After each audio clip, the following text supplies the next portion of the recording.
Welcome to NW365. Today we're going to make one of my new favorite slow cooker recipes. It is a cozy split pea and kale soup. Why I love my crock pot, and if you follow me you know I talk about it all the time, is because it is a busy mom's best friend. You could prepare all of this stuff the night before or even 2 days before, put it in Ziploc bags in your fridge, and then just dump it in the morning. Go about your business, and when you come home, it's like little elves have snuck into your kitchen and put it all together for you. The house smells amazing, and dinner is ready and on the table in minutes. So, without further ado, I'm gonna get started, and please admire my 1970s crock pot. This was a gift given to me at my very first job out of college, and those girls would be happy to know that I've probably used this more than anything else in my kitchen over the last, I won't even say how many years.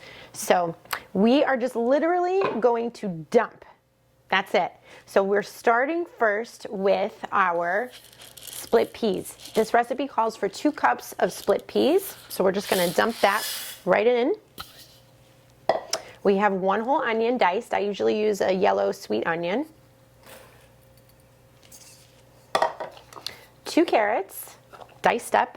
Again, I actually prepped this yesterday knowing that I was doing this today, so this is all done already, and you're gonna see this takes like 32 seconds to put together.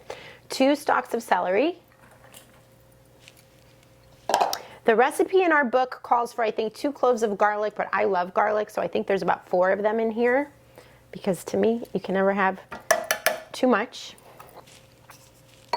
We have 1 tablespoon of dried thyme. And the kale goes in at the last 30 minutes of cooking. So I'm gonna set this on high in a moment for 4 hours, at least 4 hours, to make sure the split peas are nice and tender. And next I'm actually gonna put in the broth. The recipe calls for 8 cups of broth. I usually use 4 cups of bone broth, chicken bone broth, and 4 cups of chicken stock. The recipe called for vegetable stock, but I just like the extra protein that comes, for me personally, with using chicken. So the bone broth has a little bit more nutrients in it than the regular chicken stock, and it gives it a little bit of a richer flavor. So that's why I usually do 4 and 4. And other than that, we're gonna get some pepper in here. I try to also buy low sodium so that I can control how much salt goes in here, because you don't want it to be too salty. And the other thing is, you can check out my video about chicken broth. You have to be very careful when you're at the store. Read the labels. Sometimes chicken broths these days, I know the organic version of our grocery store has yeast extract and canola oil and like potato starch or something in there. And why do we want those things in our chicken broth? It should just be chicken broth. It should just be vegetables, chicken, and that's about it. So you want to be very picky. And then I'm just going to sprinkle in a couple pinches of salt. Again, you may have to add more salt when this is done, but better to be on the safe side than sorry. So that is it. We put the lid on her. We set her to high. This is so high tech, I know.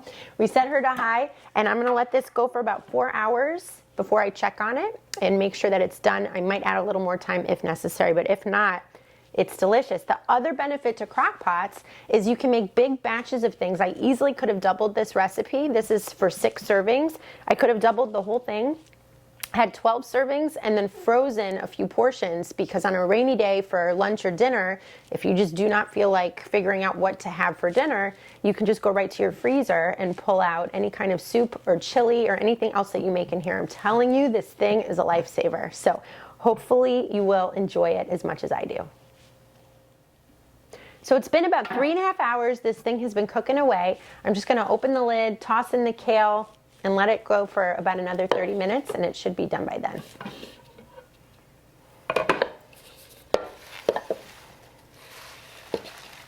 Kind of have to shove it down. It wilts really fast though, trust me.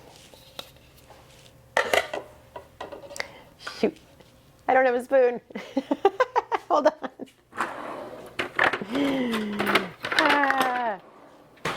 Ta-da! I had it out and then I used it. Ouch. This thing's hot, so you want to be careful. Hold the plastic part, not the ceramic part. This will wilt down shortly. And then you're gonna go, where did all the kale go? Because it's like spinach, it just kind of disappears. So we'll just let the hot liquid kind of get that going. And put the lid back on it. Maybe give it another stir in a few minutes.